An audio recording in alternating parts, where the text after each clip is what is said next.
찬송가 365장을 찬송하시겠습니다. 365장입니다.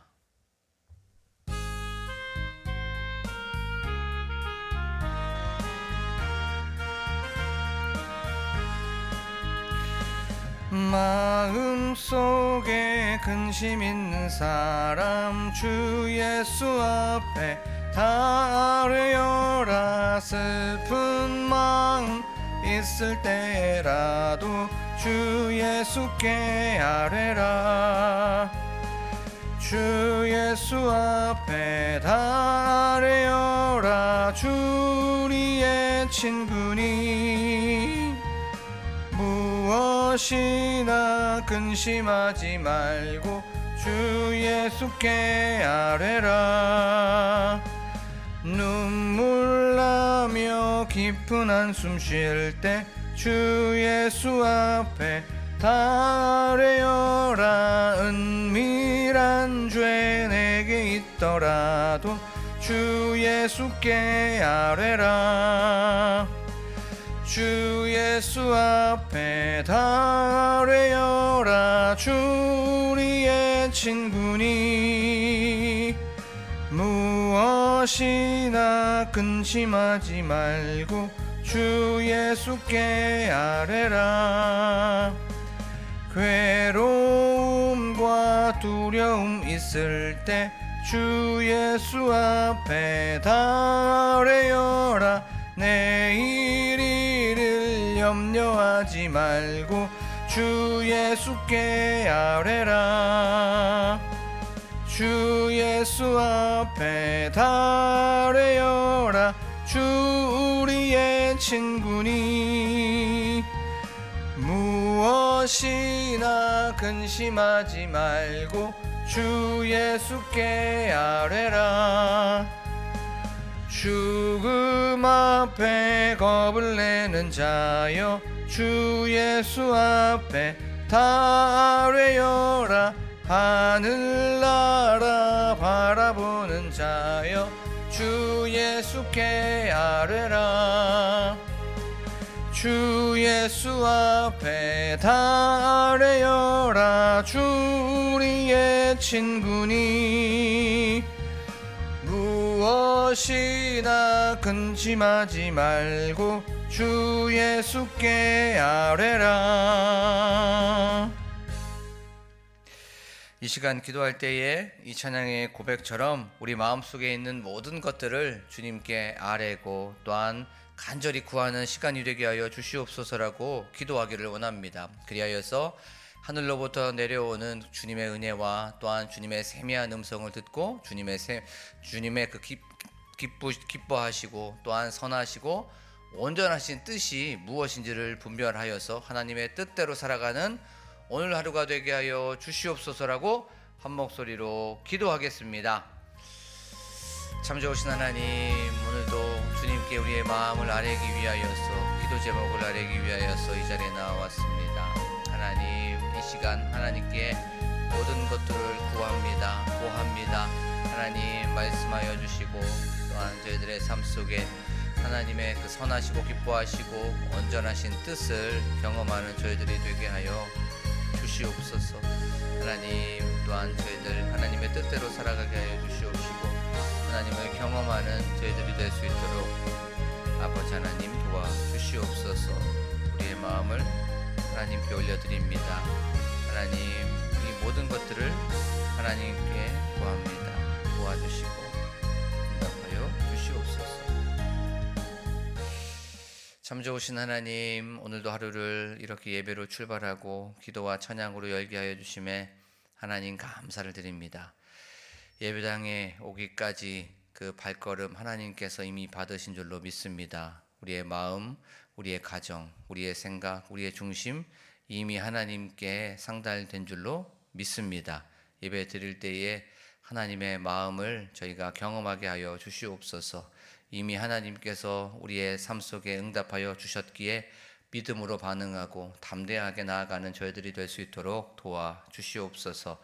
말씀을 들을 때에 이 말씀에 우리의 마음의 허리를 동이게 하시고 또한 그것을 통하여서 다시 한번 하나님의 그 놀라우신 뜻을 경험하는 이 시간 되게 하여 주시옵소서. 또한 저희들 그 말씀을 통하여서 우리 마음속에 그 말씀이 떨어질 때에 아멘으로 화답하게 하시고, 예 주님, 상황도 힘들고 또한 환경도 어렵지만 우리의 정체성을 다시 한번 새기는 이 시간이 되게 하여 주시옵소서. 감사드리며 예수 그리스도의 이름으로 기도하옵나이다. 아멘. 저희가 나눌 말씀은 마태복음 말씀입니다. 마태복음 10장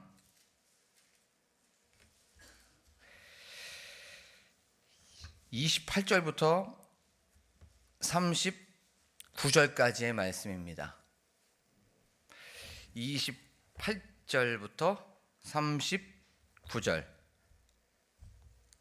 한 절씩 교독하도록 하겠습니다. 몸은 죽여도 영혼은 능히 죽이지 못하는 자들을 두려워하지 말고 오직 몸과 영혼을 능히 지옥에 멸하실 수 있는 이를 두려워하라.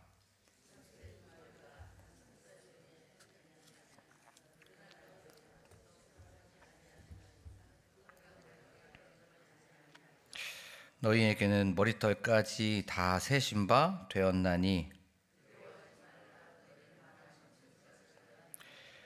누구든지 사람 앞에서 나를 시인하면 나도 하늘에 계신 내 아버지 앞에서 그를 시인할 것이요,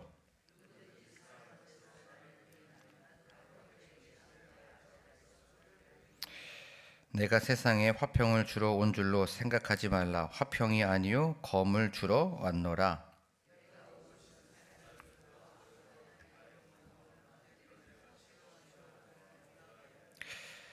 사람의 원수가 자기 집안 식구리라.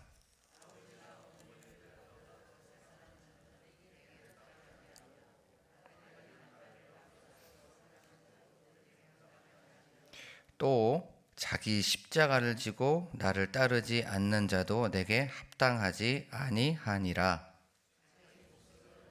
이럴 것이요 나를 위하여 자기 목숨을 잃는 자는 얻으리라. 아멘. 할렐루야.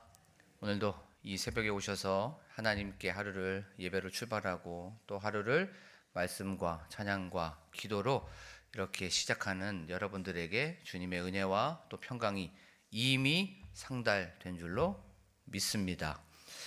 우리는 저번 시간에 이 제자가 그 선생보다 또 종이 주인보다 높지 못하다라는 것에 대해서 말씀을 나눴습니다. 바로 주인과 이 선생님 또 종과 이 제자에 대해서, 바로 정체성에 대해서 우리가 말씀을 나눴습니다. 종의 정체성은 겸손하게 나아가는 것이죠. 내 뜻은 없습니다. 오직 주인의 뜻만 순종하는 것이 바로 요 종입니다. 그게 정체성이에요. 그리고 또 이 종은 겸손하게 나아갑니다. 자기는 주인이 아니고 자기는 어떤 것의 오너가 아니기 때문에 자기가 뭔가를 컨트롤하거나 핸들링하는 것이 아닙니다. 종은 철저하게 겸손하고 낮아져야 된다는 것에 대해서 나눴습니다. 우리가 그리스도인의 종입니다. 예수님을 주인으로 인정하고 예수님을 왕으로 섬기는 사람이 바로 우리죠. 그러면 우리의 정체성은 바로 겸손하게 나아가고 어떠한 상황과 어떠한 환경 속에서도 늘 예 주님, 힘들고 어렵지만 저의 생각, 저의 마음, 저의 어떤 중심, 이 모든 것들이 주님께 맞춰져 있습니다. 그렇기 때문에 저는 겸손하게 나아갑니다 라고 하면서 이렇게 겸손과 순종으로 나아가는 것이 바로 우리의 정체성이라는 것에 대해서 말씀을 좀 나눴어요. 그리고 또 제자는 그 선생을 따라가는 겁니다. 제자는 바로 선생의 어떤 말투, 언어, 인격, 모든 것들을 따라가는 사람들이 바로 제자예요. 우리는 예수 그리스도의 제자입니다. 믿습니까? 그러면 그리스도의 모든 것들을 다 따라가야 하는 거예요. 그리스도의 마음, 그리스도의 인격, 그리스도의 행실, 그리스도의 모든 생각들, 이 모든 것들을 따라가는 사람들이 바로 우리입니다.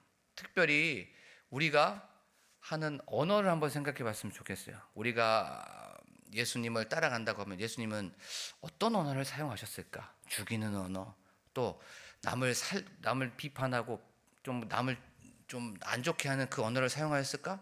아니면 예수님은 살리는 언어를 사용하시고 예수님은 세워주는 언어를 사용했을까라고 생각하면서 우리의 특별히 언어, 말, 대화를 한번 생각해 보기를 원합니다. 그리고 말씀에 보면 우리가 핍박하는 사람들이 분명히 있고 또 우리를 힘들게 하는 그런 사람들이 있다는 것에 대해서 말씀을 나눴습니다. 그들을 두려워하지 말래요. 그 당시에 복음 때문에 또 신앙을 지키기 위하여서 핍박과 박해가 있는 그런 상황이었습니다.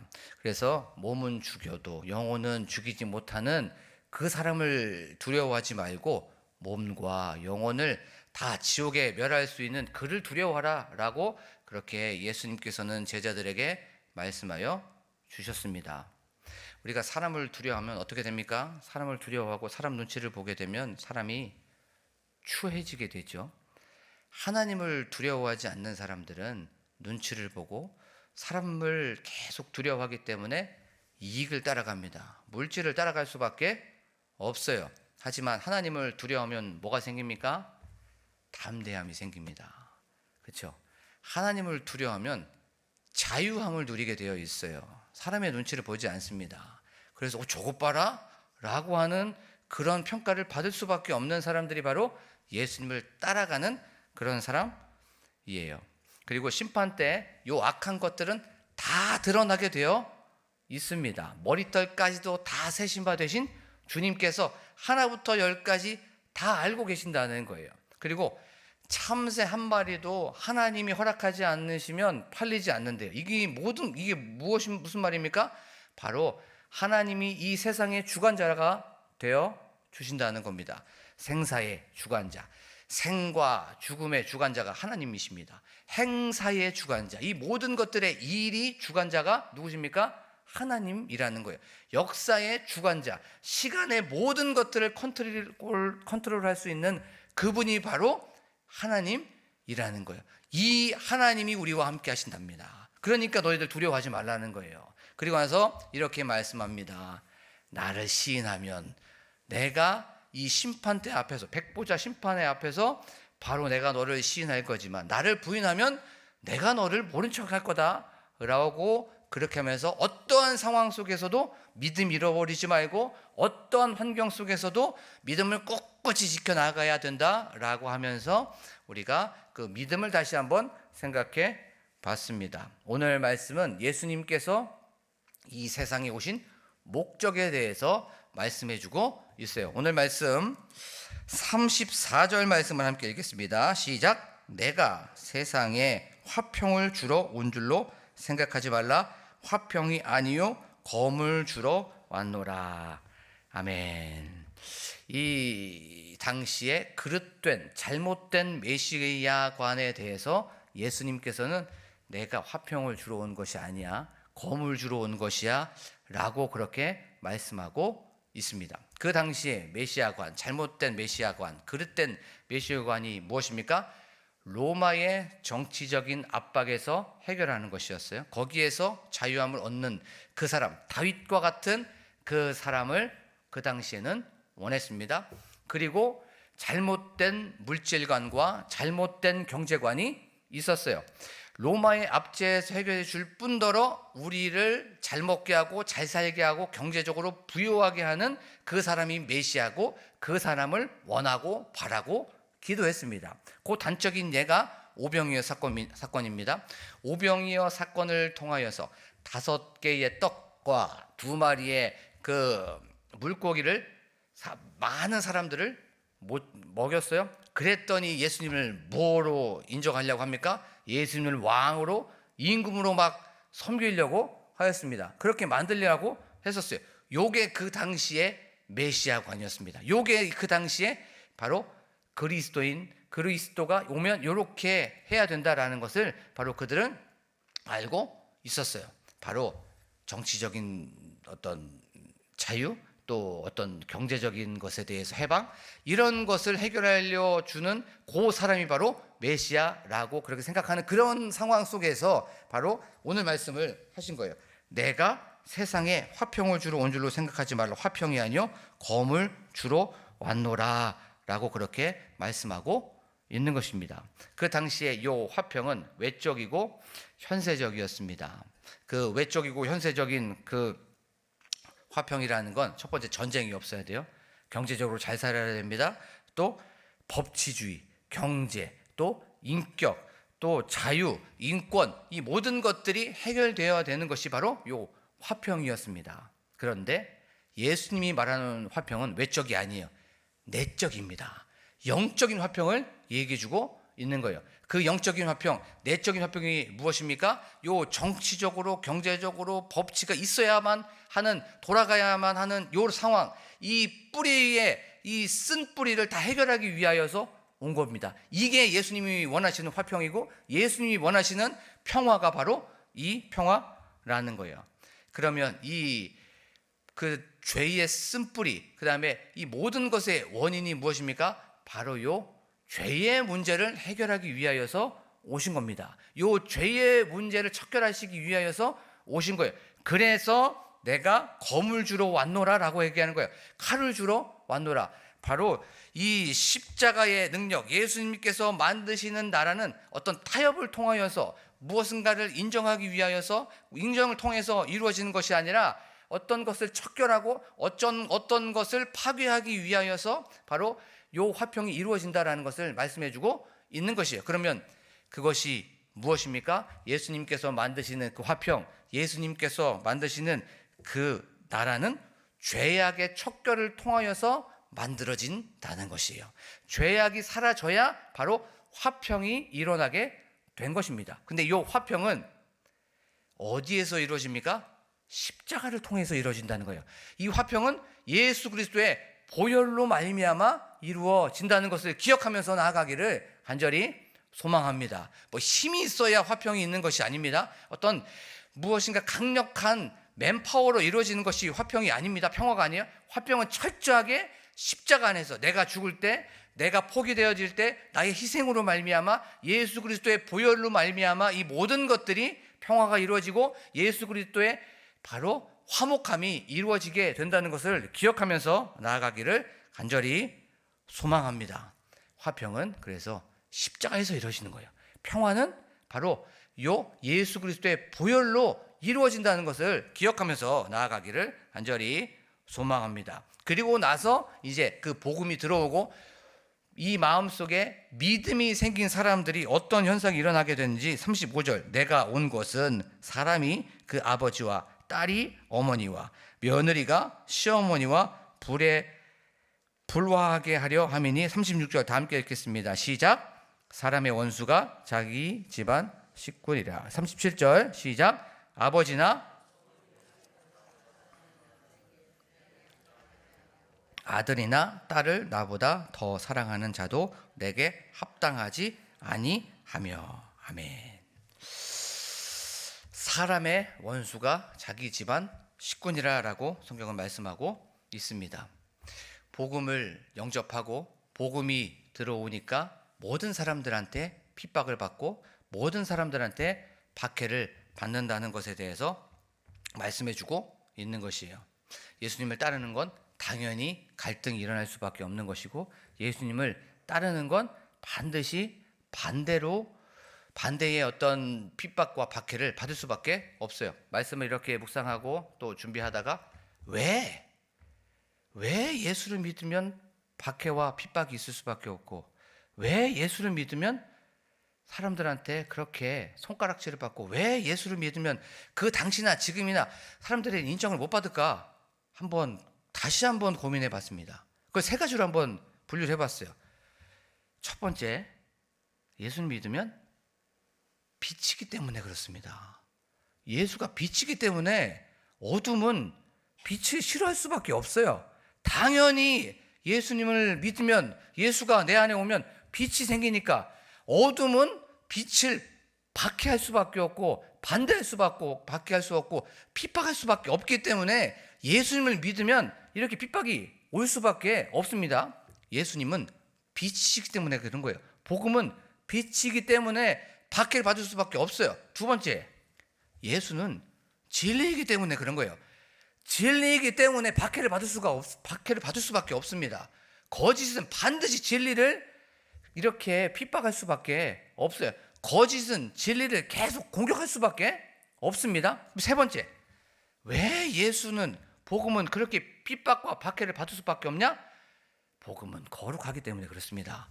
세상은 세속적입니다. 거룩하지 않아요. 그런데 이 거룩하지 않은 건 항상 깨끗하고 거룩하고 이런 정결한 것을 싫어할 수밖에 없어요.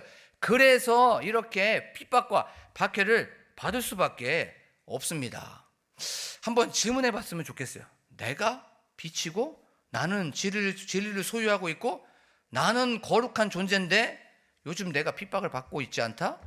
내가 요즘에 박해가 없다? 무엇인가 반대가 나한테 이루어지지 않는다? 뭔가 문제가 있는 거예요. 그렇죠?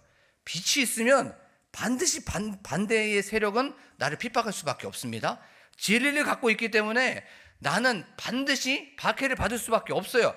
나는 거룩한 존재이기 때문에 세상적인 것, 세속적인 것 반드시 부딪힐 수밖에 없어요. 그런데 우리의 삶 속에, 우리의 일상에 반대가 없다? 문제가 없다? 어떤 핍박과 박해가 없다? 내가 잘 살고 있는 건가? 내가 진짜 예수 그리스도의 복음으로 내가 예수 그리스도의 진리를 가지고 그렇게 살아가고 있는 사람인가? 한번 질문해 봐야 된다는 거예요. 아비나 어미를 나보다 더 사랑하는 자, 합당하지 않다라고 성경은 말씀하고 있습니다. 요거 합당하지 않다는 건 기준이 된다는 그 말씀입니다. 그 어떤 폼이 바로 요 합당하다는 그런 말씀입니다. 근데 요 말씀을 이렇게 한번 생각해 보면, 아니 가족에 대한 사랑보다 더 큰 거야? 아니면 어떤 가족에 대한 사랑 부인해야 돼? 이런 말이 아닙니다. 먼저 그의 나라와 그의 의를 구하라고 이 우선순위를 얘기해 주고 있는 이 말씀이 바로 오늘의 그 말씀입니다. 그 어떤 것보다도 예수 그리스도가 우선이 돼야 된다는 겁니다. 이 말씀을 저의 삶 속에도 생각해 보고 저의 가정에도 먼저 항상 생각해 봅니다. 공부보다 예배가 먼저다 항상 얘기합니다. 시험보다 예배가 더 먼저다. 아이들한테 항상 주입식으로 아주 그냥 세뇌하고 있어요. 가스라이팅을 하고 있습니다. 그리고 물질보다 하나님이 더 먼저다. 삶보다 하나님이 더 먼저다. 이익보다 하나님이 더 먼저다. 항상 가스라이팅하고 항상 얘기합니다. 그런데 물질보다 하나님이 더 먼저면 하나님이 물질을 책임져 주십니다. 공부보다 하나님이 더 먼저 왔고 그렇게 살아가다 보면 하나님이 공부도 책임져 주세요. 또 시험보다 하나님이 더 먼저면 하나님이 시험을 책임져 주십니다. 돈보다 하나님이 더 먼저이기 때문에 그렇게 살아가다 보면 하나님이 돈을 만들어 주십니다. 우리는 이 순서가 잘못됐기 때문에 사람들이 추잡해지고 추해지고 사람이 사람의 눈치를 볼 수밖에 없어요. 하나님보다 그것이 어떤 것들이 더 먼저야 되다 보면 사람이 거기에 매여버리게 됩니다. 그러면 뭐가 생기지 않습니까? 자유함이 없어요. 자유함이. 누리지를 못한다는 거예요. 누리지를 못해요. 우리가 돈에 얽매여 버리면 하나님이 주시는 자유함을 누릴 수가 없어요. 거기에서 누리지 못하기 때문에 항상 조급하고 편협하게 생각하고 근시안적으로 생각합니다. 멀리 바라보지를 못해요. 그런데 하나님이 더 우선이 되면 이 모든 것들이 다 가치가 사라지게 버리게 됩니다. 그렇기 때문에 누릴 수가 있는 거예요. 그러면 우리가 어떻게 생깁니까? 담대함이 생깁니다. 담대함이 생기기 때문에 이 모든 것들에 대해서 그냥 편안하게 살 수가 있습니다. 항상 하나님이 우선이 되어야 돼요. 하나님이 우선이 되면 하나님이 알아서 이 모든 것들을 채워주십니다. 하나님이 알아서 모든 쓸 것, 먹을 것, 입을 것, 건강, 물질, 삶, 일상 이 모든 것들을 채워주신다는 것을 기억하며 하나님께서 이 모든 것들을 해결해 주신다는 그 믿음으로 나아가는 이 시간이 되기를 간절히 소망합니다. 그리고 오늘 이 말씀 때문에 마음이 굉장히 많이 찔렸어요. 자기 십자가를 지고 나를 따르지 않는 자 내게 합당하지 않는데요. 그 당시에 십자가를 한번 생각해 보겠습니다. 이게 부딪히지 않으면 우리는 그리스도인이 솔직히 아니에요. 십자가 그 당시에 사형장에 가는 그 사형 도구입니다. 사형장에 갖고 갔을 때 이 십자가를 자기가 지고 가는 거예요. 그러면 자기가 십자가를 지고 갔을 때 고난이 따를 수밖에 없는 것이고 핍박과 아픔과 심지어는 죽음이 따를 수밖에 없는 겁니다. 이 십자가를 지고 어디로 가는 거예요? 십자가 그 사형장으로 가는 겁니다. 주님을 따른다고 하는 거 이런 겁니다. 우리가 예수님을 믿는다고 그냥 하는 거, 그냥 교회 다니고 하는 거, 교회 다니고 하고 하는 거 그냥 뭐 평화를 얻는다? 아니면 뭐 그냥 마음의 그냥 안정을 위하여서? 아니에요. 내가 예수님을 믿기로 시작한다는 건, 그러면 그 2000년 전으로 한번 가볼까요? 나는 죽기로 그냥 감당하고 가는 겁니다. 그냥 예수님을 믿는 거 하는 거, 내가 예수님을 선택한다는 거, 세례를 받고 내가 이게 믿음이 있다는 건 이제부터는 고난은 그냥 옵션이에요. 옵션. 그냥 핍박은 당연히 그냥 오는 겁니다. 근데 이상하게 핍박은 나한테 안 왔으면 좋겠고, 나에게 고난도 안 왔으면 좋겠고, 어려움도 안 왔으면 좋겠고, 그러지 않습니까? 내가 예수님을 믿는다고 하는 그 순간부터 이제 나는 죽은 거예요. 고난은 그냥 당연히 오는 겁니다. 핍박도 당연히 오는 거고 어려움도 당연히 오는 거예요. 그런데 고난이 온다는 거, 왜 어려움을, 내가 왜 이게 힘듭니까? 고난은 내가 예수님을 믿는데 필요 없는 거기 때문에. 그런데 고난과 핍박과 박해는, 죽음과 생명은 옵션입니다. 핍박이 없다는 거, 문제가 있다는 거예요. 당연히 예수님을 믿는다는 거, 교회를 다닌다는 거, 생명까지도 내가 버린다는 것을 인정하기 때문에 그걸 선택한 거예요. 그것을 기억하면서 나아가기를 간절히 소망합니다.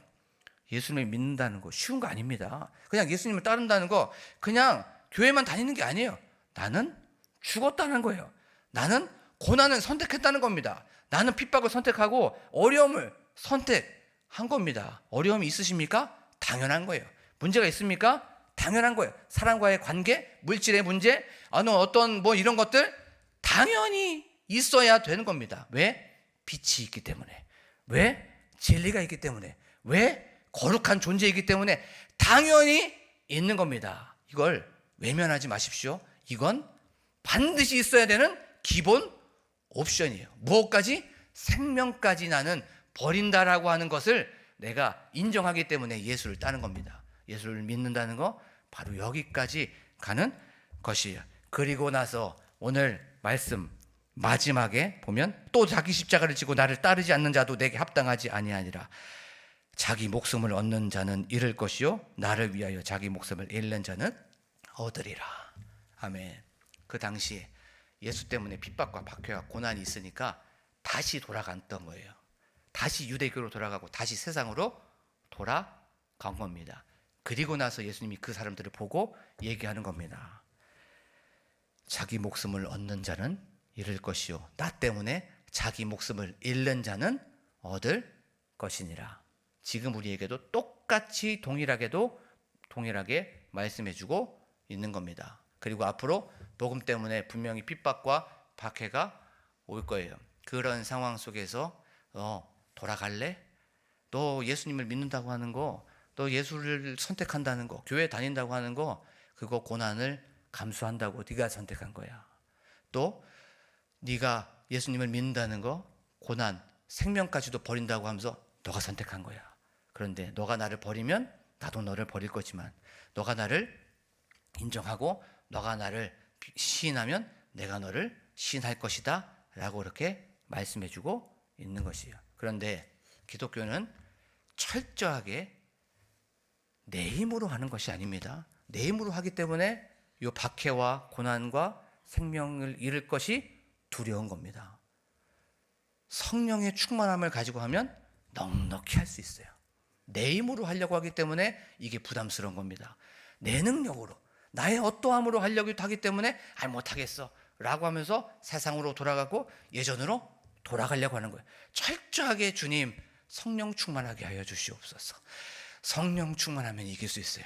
성령 충만하면 십자가 질 수 있어요. 성령 충만하면 고난과 핍박과 어려움을 넉넉히 이겨낼 수 있습니다. 내 힘으로 하는 것이 아니기 때문에, 성령의 능력으로 하기 때문에 이겨나갈 수가 있는 것이에요. 사랑하는 광복교회 성도 여러분, 예수님이 오신 목적은 죄의 문제를 해결하기 위하여서 오신 겁니다. 이 화평함은 십자가를 통하여서 드러나는 것이고, 이 화평, 평화, 화목은 이 보혈의 능력으로 이겨나갈 수가 있고, 바로 여기에서 경험되고, 여기에서 이 십자가의 능력을 우리가 기억하면서 나아가기를 간절히 소망합니다. 복음은 반드시 핍박이 있습니다. 복음은 반드시 갈등이 일어날 수밖에 없어요. 왜냐하면 그것이 진리이기 때문에 그런 거예요. 그것이 바로 우리에게 거룩함을 주기 때문에 그런 것입니다. 이 복음은 반드시 빛이기 때문에 어둠은 우리를 박해할 수밖에 없습니다. 그리고 항상 기억해야 하는 건 하나님이 먼저입니다. 하나님이 우선이에요. 그러면 나머지는 하나님이 다 채워주십니다. 이 자유함을 누리면서 나아가기를 간절히 소망합니다. 그리고 가장 중요한 건 어려움과 핍박과 박해는 반드시 있어야 된다는 거예요. 그리고 그것은 우리에게 기본 옵션입니다.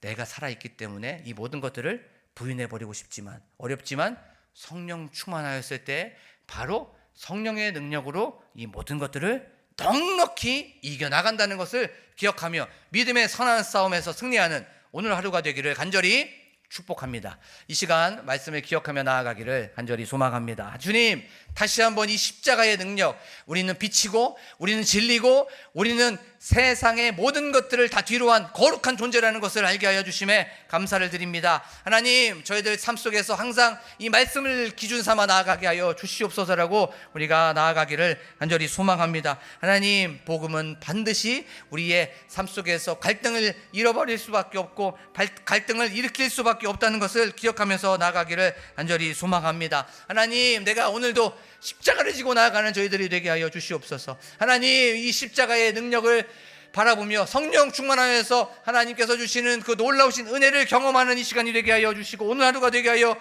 주시옵소서라고 우리가 나아가기를 원합니다. 또한 교회의 부흥을 위하여서, 담임 목사님을 위하여서, 사모님을 위하여서, 성도님들을 위하여서 특별히 기도할 때에 나라와 민족, 세계 평화를 위하여 기도하기 원합니다. 우리의 기도가 넓어지기를 원합니다. 주님, 우리의 기도가 세계 평화를 위하여 기도하는 저희들이 되게 하여 주셔서 하나님, 주님께서 주시는 그 화평, 주님께서 주시는 평화를 위하여 기도하는 저희들이 되게 하여 주시옵소서라고 기도하기 원합니다. 또한 저희들 기도할 때에 교회의 환우들을 놓고 기도하기 원합니다. 각자의 기도 제목을 놓고 간절하게 주여 한번 부르고 기도합니다. 주여! 하나님 아버지, 다시 한번 우리의 정체성을 기도합니다.